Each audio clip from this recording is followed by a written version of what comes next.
Well, hello, everyone. This is Ashley Owens with Court Reserve. Welcome to our education webinar series.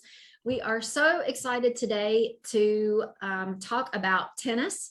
And we have with us today Debra Russell. She is the Senior Business Manager of the USTA Billie Jean King Tennis Center in New York. Welcome, Debra. Thank you for joining us. Thank you for having me. I look forward to it. Happy St. Patrick's Day. I've got my green going. Me too. So, well, what I wanted to do today was really talk about what you guys are doing at the USTA facility. Until, growing up, what I thought of as the Billie Jean King Tennis Center was all around the US Open. It was all around the tournament. And so little did I know that you guys do so much more than that and are such an innovator of things tennis related. And so what I want to do is talk about your experience at USTA. How'd you get into tennis? How long you been there? So tell us about you. Well, there's really not much to tell. I played tennis in high school.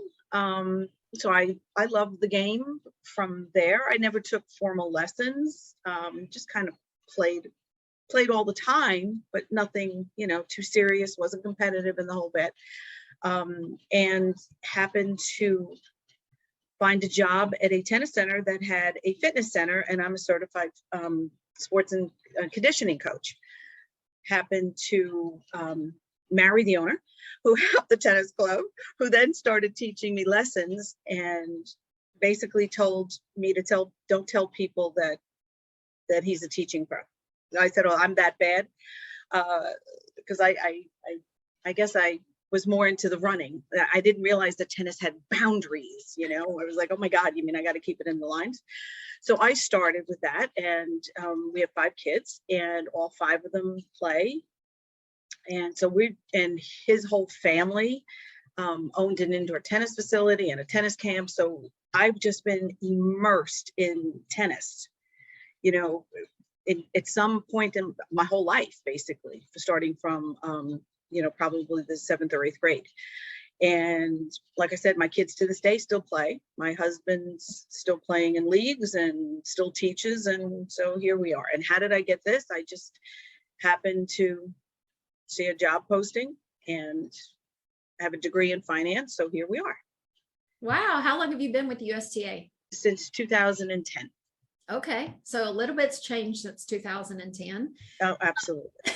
Tell us about the facility itself. Well, there is no greater facility. And I know the national campus will argue with me on that when they have a right to, but there is no greater facility. And we are in such a diverse community that it's beautiful. We have literally 3-year-olds in the Mommy and Me program, all the way up to our seniors and our round robin. We're blessed with all different nationalities and different cultures, and it's just just for that alone, it's such an amazing place to work. And then of course the facility is just beautiful. It's funny you should mention the Open, because when I even interviewing people, all they want to do is talk about the Open. I said, no, this job has nothing to do with the Open. Actually, we can't wait for the Open to be finished. We're like, they shut us down at a certain part to get ready for the Open. And I'm like, I can't wait for them to get out of here, because then we need to start, our fall programs. So once I get over that hurdle, and then they decide, that it's going to be for the indoor training center all year round, other than that carve out for the Open. So you guys shut the facility down when the Open comes to town?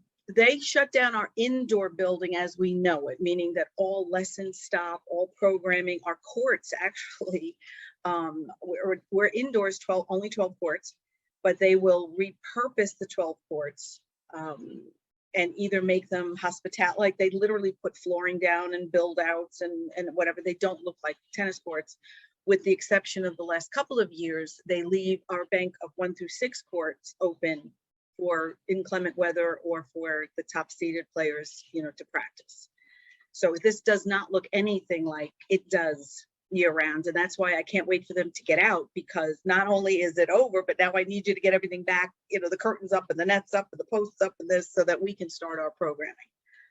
Okay. So the fall program at the facility starts right after the tournament leaves. 2 weeks after. So it's stressful for everyone, because don't forget, they're working 7 days a week for the tournament, and all hours of the night, and I am saying, no, I need my 12 courts back, please. So it's very stressful for everybody, because everybody's under a timeline, because as as a facility, you're pre-selling. So I'm pre-selling my fall in July. So if I say I'm opening on September 18th, I need these courts by September 18th. Got it. So it's very interesting. That's the stressful part of our life, is getting the open finished and getting us back. Okay. So tell us about some of the players. You mentioned all kinds of nationalities, but are you guys, 3-year-olds all the way up to seniors? Is that what I heard you say? Absolutely. Absolutely. And we do a big community-based program here too, where we have local schools come in for a field trip. And we'll do from elementary all the way up to high school, and some colleges will actually come and do a field trip. Again, we give them a tour of whatever site, on the site, what's available at the time, whether it's getting into Ashe and seeing the locker rooms or seeing player dining, or the little kids really don't care about that. The older ones do. But it's all about the on-court experience, to play on the courts that the players, the major players can play on. So it's a wonderful, like I said, it's a community-based program, and it's so much fun to see these little kids on court, and they're like in awe of everything. And we have them, send little, like what they learn, what they took away from it, and they get extra school credit for doing that. And this one little kid, had us all in tears, writes us this big letter, a big construction paper and whatever, and the school sent it to us. I never in my life thought I could do anything until I stepped on a tennis court. And oh my God, the fact that this wonderful staff that we have here that works with these kids, could excite them and light them up to tennis is beautiful. So it's all about the little stuff, Yeah, that's right. So tell me, how many total courts do you guys have? 12 indoor. We have 18 outdoor and 4 of the stadium courts. And are all the outdoor facilities have lights and things like that? Everything has, yes, everything's lit up. And if we resurface the courts once a year. Wow. So if I come to visit, am I going to be a member at your organization? Do I just pay as I play? How does it work there at the facility? We don't take memberships at all. We're all inclusive. All you have to do is pay. You pay as you go. You can pay for open time. You can purchase a program. You can purchase multiple programs. You can do a tour. You can, come, via that, we call it a PACES program, which is the field trip program. Everything is pay as you go. So there's no membership at all. And tell us a little bit about your instructors, your staff that you've mentioned a couple times. How many staff do you have that's running? We have about 60, some part-time, some full-time. We also have what we call them as summer leader corps, the summer counselors. So that's in addition to the 60, because we have a big summer camp here also. Unlike most summer camps that are somewhere between 8 and 9 weeks in length, ours is much truncated because of the US Open. So, which is sad too, as we're saying goodbye to the kids, they have another 4 weeks of camp left as we're saying goodbye to them. But, for safety reasons, we have to get the kids off the site to make this the most wonderful, we call it the tennis Disneyland, because the site is just amazing for the US Open. It really is. So it's fun. But yeah, so that's our summer camp. So that's the amount of staff that we have. This is a big machine, it's because we don't have breaks in between our sessions, which we just go from one to the other to the other. There isn't a week or two in between, fall and winter and spring. We just keep going. Now, when you talk about your sessions, are you talking about league play, lessons, programming? What is programming? Okay. Programming. We try to tie everything into a session by session, just for financial tracking. So we have set sessions. And like I said, we don't break, we kind of roll one into the other. But for example, right now we literally have, well, one is hidden, but we have 4 ongoing sessions live online right now so people can sign up still for the winter because we're still in our winter session. We've got spring up, summer's up on Monday, and then we have our spring camp, the little break, the spring break. So we're just going. We just go. How many players do you guys teach and train at one time, do you think, like an estimate? Well, I have to tell you, our programs start, we have daytime programming for the adults and for the seniors. We have evening classes for the juniors that start as early as 3 o'clock. And then we have adult programming that can go up some nights till 8:30, some nights until 10. We have USTA leagues here, you know, so I think once we did I haven't done it recently, but there's something of like over 2,500 to 3,000 people that come through the doors, at least on a weekly basis. And we check them all in through court reserve at the kiosks at the front desk. We don't do anything, but we try not to do anything by paper. We have little, I wish I had one to show you, but it's really cute. We have little attendance cards that we give them, and they just kind of check themselves in. And then the screens on the other side of the desk so we can see if they really, you know, are supposed to be here that day. Not like anybody would ever do that. We have 2 screens to make sure of that, because yes, they do. So we I think it was upwards of that amount of people that came through the doors. Wow. So your court utilization is usually what, 90 to 100% each day? If that's a wonderful thing to say, and say it louder, but yes, we're very lucky. We're very lucky. We have our groups and we have our teams. We have a Korean group that plays here, Filipino group that plays here. We have the Korean National Tennis Club. You know, we have all of these different clubs that have multiple members within the clubs that play here in seasonal contract time. So we just do it. So it's a good thing that you have something to keep up with everybody and everything. So that makes me very happy to hear. So tell me about your lessons. So do you guys do private instruction there and not just programming? Programming is our #1 focus, because our mission is to promote the game of tennis and to grow the game of tennis. Now, why is that important? Because you can get 6 to 8 people on a court for a program, and it's over an 8-week or 10-week or 15-week, depending on the session. So the numbers to us, if you take the finance out of it, is really important, because we've got all those players playing. Now, we all know that private lessons are important to, you know, to hopefully filter into a program, but those are fillers for us. In other words, we only do private lessons when we have non-program time. Like, we would not put a private lesson in a spot where I could, you know, put programs. But yes, we do privates, we do semi-privates, we do some group private lessons. If people want it tennis-wise, we'll build it. We'll make it happen. So do you think that your programs are #1? So you've got court bookings. Right. So how far in advance can someone book a court? Because you do our program focus. How does that work at the campus? They can book 48 hours in advance. We open up at 12:01. So anybody has the same opportunity, you know, it's 48 hours in advance. And yes, we do get phone calls the next morning. I tried, I can't get a court. There's something wrong with your system. I'm like, no, we have all the courts booked. So, you know, we keep it fair that way by just 48 hours in advance. And once you book, that's it. There's no cancellations or refunds.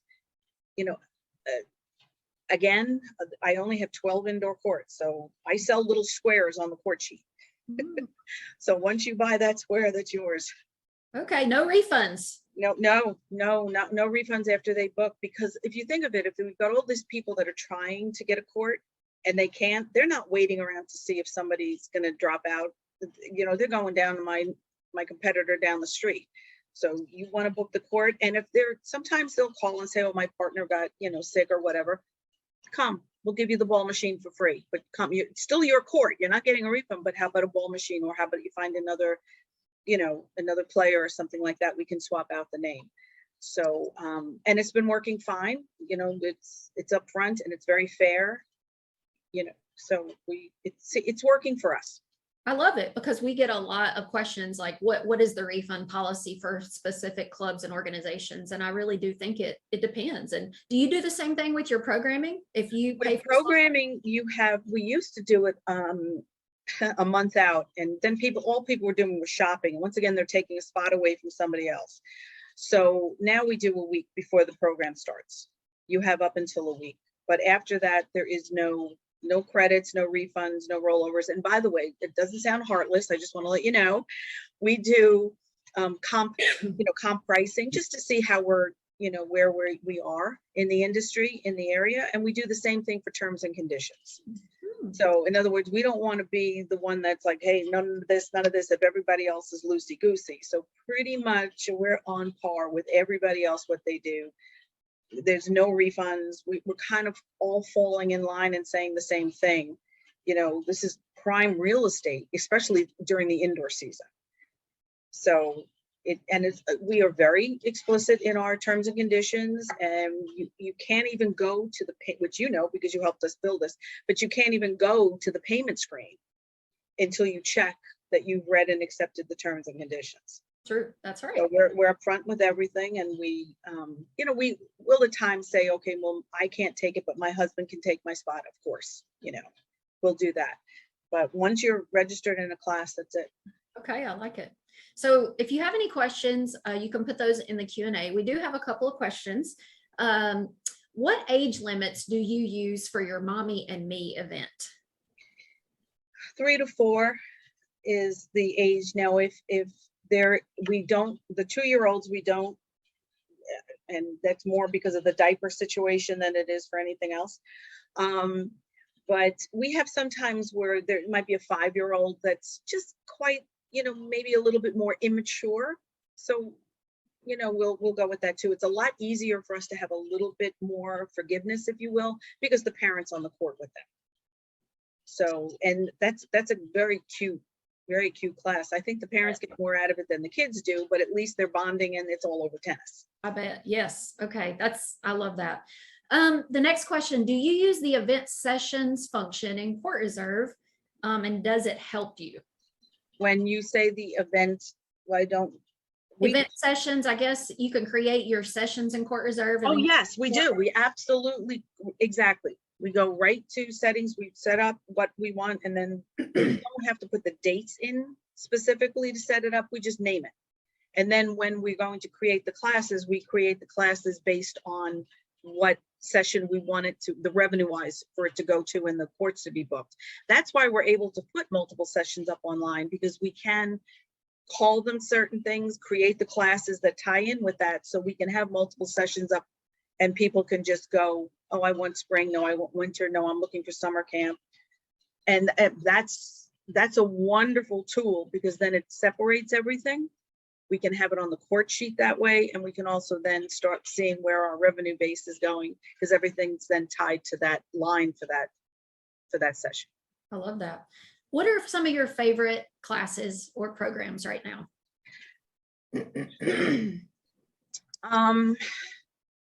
I am a fan of the red ball kids, just because they're just so cute.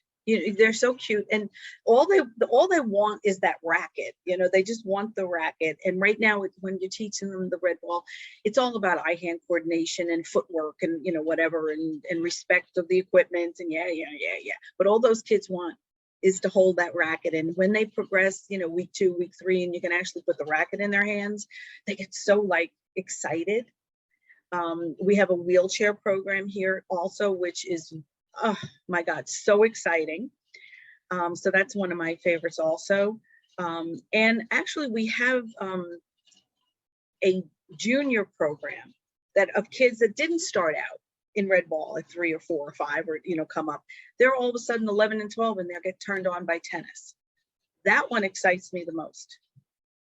I think it's just basically because you want them now to realize that they can be playing this, until they're, seniors, and who weren't forced into it as kids, So that to me is my favorite. I love to go watch them.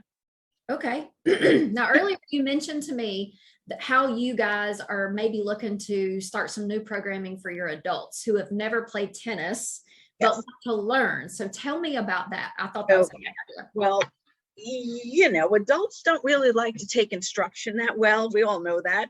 We do, right? So what we're doing here, and I have to tell you, I'm stealing this from my husband, who is a certified pro and actually works for the USTA in another capacity. But the bottom line is we get the adults, we give them a few instructions. They just want to play. They want to play. They want to play. They'll fix their grip as they're playing. They'll figure it all out. They just want to play. So we're starting probably in the fall. We'll be doing beginner adult red ball classes. So you know, the shortened court, the whole bit. Once they progress, they're going to go to orange first, then they're going to go to green, just like the little kids. But these are beginner adults. I mean, a seasoned adult would like shoot us, even though I think they'd have a blast. But we want them to start playing so they can really, really love the game more and more, because you're actually, you know, adults love to be competitive as well. So we're starting that. And once they graduate out of the Rogie pathway, they can go into that, maybe skip the novice class or the intro class, because now they have some basic fundamentals where they can go into a silver class. That's our bottom adult program. I love it. Well, and you're right. Adults want to play. We don't want to stand around and work on techniques for weeks. So. Exactly. Exactly. I love it. I want to hit the ball. I want to hit the ball. We have another question. I love this question. What naming conventions, like rules or guidelines for how you name your events or classes? Do you stay organized and clean with your event titles, or how do you guys come up with so many different ones since you are such a heavy program facility? That's a great question. We sort of evolve with the NetGen. The 10 and under is easy enough because we just follow the USTA NetGen. You know, the red, orange, green. It used to be Pee Wee tennis, quick start tennis. Now it's 10 and under tennis. And, you know, a couple of years from now, it'll be something else. So we just kind of stick with that for the juniors. So that makes our lives a little bit easier. And then the pathway is already decided by people, you know, way up there and, you know, in the NetGen world of the USTA. For our adult classes, we just make it, we have pathways. So we'll have a play-based pathway, which would be like a round robin. There's no instruction. Round robin, a zone class, a NTC rally class, which is the people that can't quite go into the zone class yet, but again, just want to hit, right? So we'll do play-based program names first, if you will. And then we're a more traditional when it's the instructional, you know, silver, a bronze, silver, gold. And then we have, you know, gold elite and that kind of stuff. We, for our advanced juniors, we just do something which we felt, again, this is what we thought, to put somebody in an academy class. What does that mean? It means, hey, I'm good enough to hit with these people, but I'm in the academy. I'm still learning because I'm in the academy, right? Then the next one, it just evolves up from there.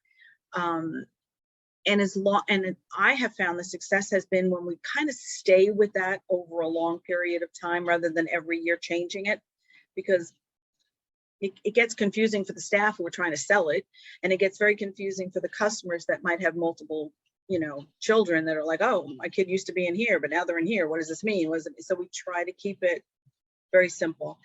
And anyone that plays at our facility in programs has to go through an evaluation. So we have them come in. It's a 15-minute evaluation. We just literally watch them hit with other players in their age group or in their self-assessed level. And then we feel that we can properly place them where they need to go. And then we see how it progresses after the session. Okay. I hope that answered the question. Yeah, that was good. That was really good.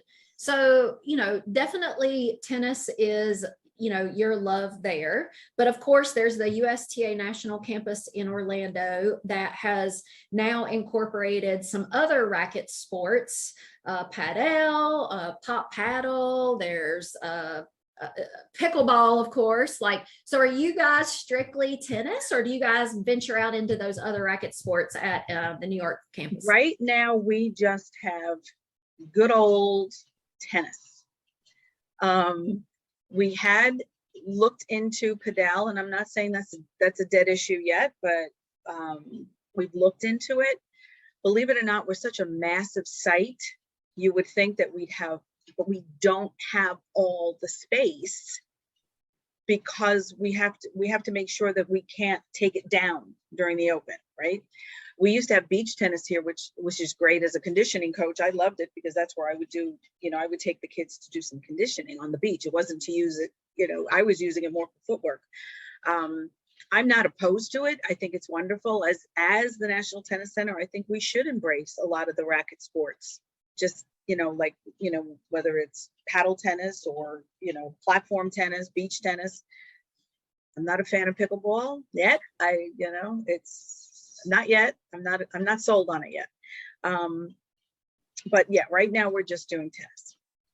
So what do you think the next 10 years looks like for your facility, other than what we've already talked about? Well, what I'd love to see, which isn't going to happen, but I keep telling them, if you could build me 20 more indoor courts, I could sell them. I would love to do that, but that's not going to happen. I would hope in the next 10 years that what I'd really love to get people out of thinking is that if you take 4 weeks or 5 weeks or 6 weeks, you're automatically ready to move up. I'm hoping that we can kind of, especially the juniors, I'd like to get into a mindset with people where it's not a race to the yellow ball. It's learn what you need to learn, because once you do get up there, it's a whole different ball game, right? And I think that comes from education from us, not only as programmers, but also from the pro side of it. It's, I know, and I can't say this for all pros, but I know some pros, they take lessons from me, and I know the mother and I know the father, and the kid wants to move up to this class, because it's a status thing to move up. I'd love to change that mindset where you should move up when you can be totally successful in the next, it's like, belts when you go to karate, they're not going to move you up and, get your butt kicked just because the mother and father, they're going to be protective. So I would love to see that. I just want to keep growing different programs and coming up with different ways to keep people in the sport at all ages. We have to come up with, whether it's more social, whether they want more independent or individual lesson, whatever it is, whatever the market dictates at that time. I'm hoping that we keep evolving and opening up and saying that let's try it. Okay.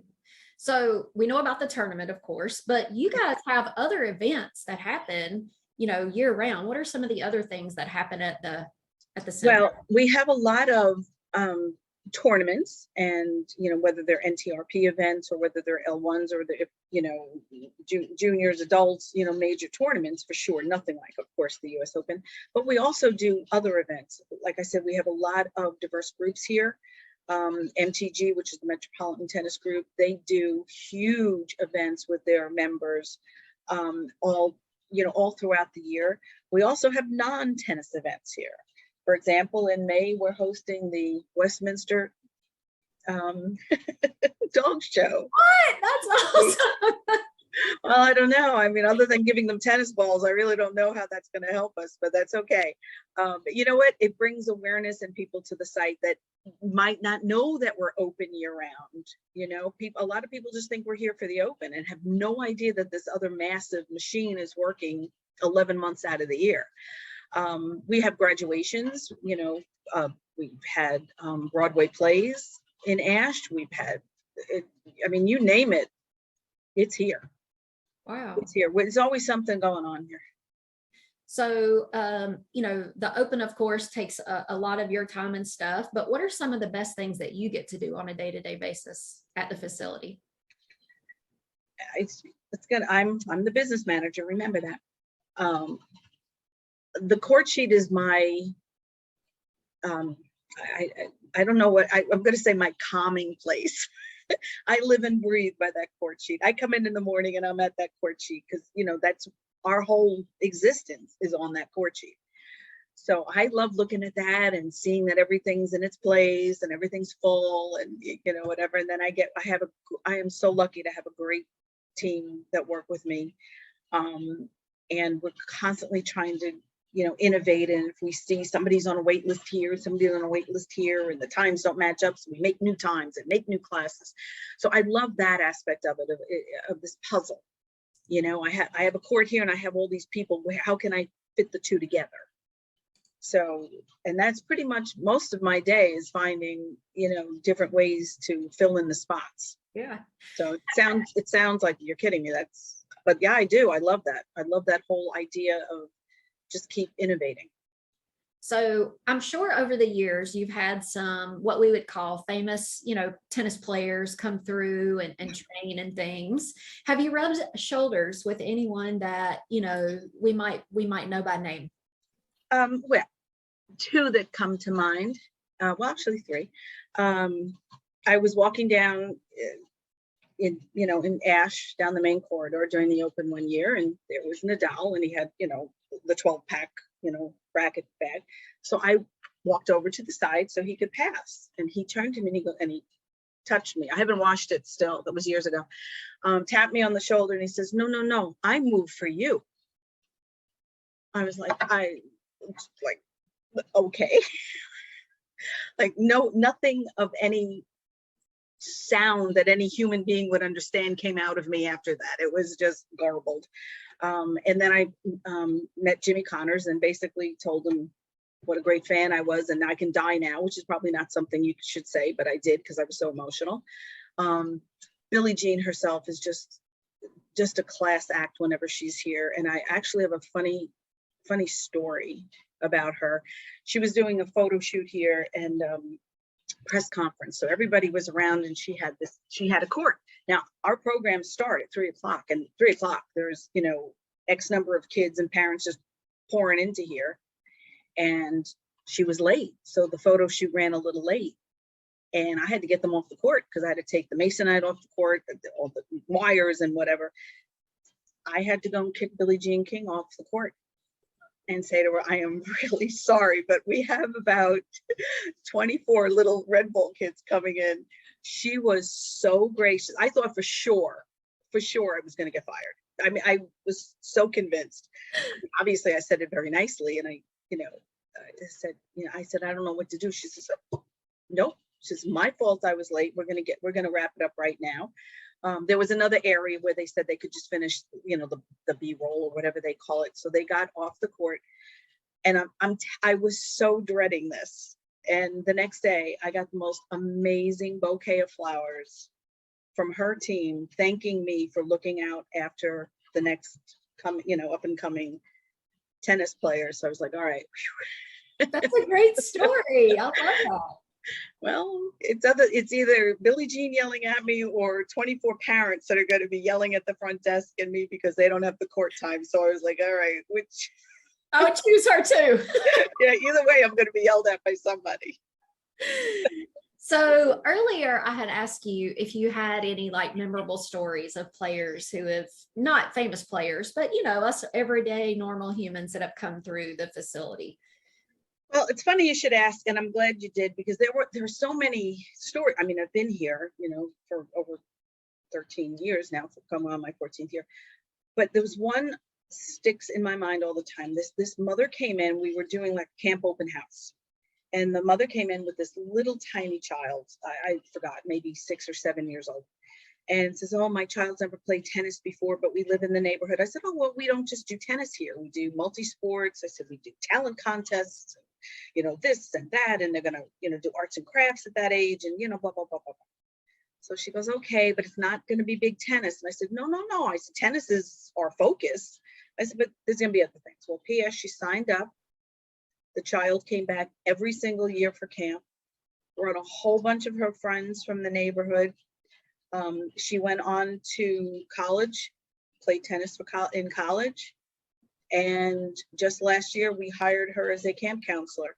So it came full circle of how this little girl just walked in, never having picked up a racket before, and now tennis, her love of tennis and this in this place. And again, I give such credit to the pros that she's worked with and the staff that just embraced this child that's never played before and brought her up, and now she's a lifer. She's Wow. and her college championships actually were held here. And she, of course, was walking around like she owned the place because she knew it since she was like, 6, 7 years old, whatever it was. So it was amazing. And sadly, a sad part of the story is her father was one of the first ones in this area that got sick from COVID and passed. And this whole place, like this whole, everybody was, what can we do? What can we do? What can we do? So we did our best to, recognize and give our condolences to this family that she literally grew up here. And So she's family. So yeah, and we knew the whole family. So it was something. So that when you asked me that question, that she initially came to my mind because, and we have a lot of stories like that, but hers, because she did come full circle with us, start from the bottom of the bottom to go all the way up to play collegiate tennis, and now works for us during the summer. So it doesn't get better than that. no. Well, if anybody has any final questions, we'd love for you to go ahead and put those in the Q&A now. Is there any kind of last minute things that you've thought of that you'd like to just encourage people that are on the call? I know we've got a couple of directors of tennis, a couple of pros that are on today, but any encouragement or advice you would give them? Honestly, I don't, other than all these departments, work together. We as an organization, we are nothing without the pros on court delivering the product. The pros need the programmers, and I'm not saying, computer programmers, the ones that are building the programs, to be on top of things, to have the proper classes for the pros to deliver it. The front desk staff has to meet and greet and know the product enough to sell it. So, I mean, everyone is so involved in what you do that communication between all of the groups is so important, so that you know what we're offering. Hey, how about this? I heard about this at another place.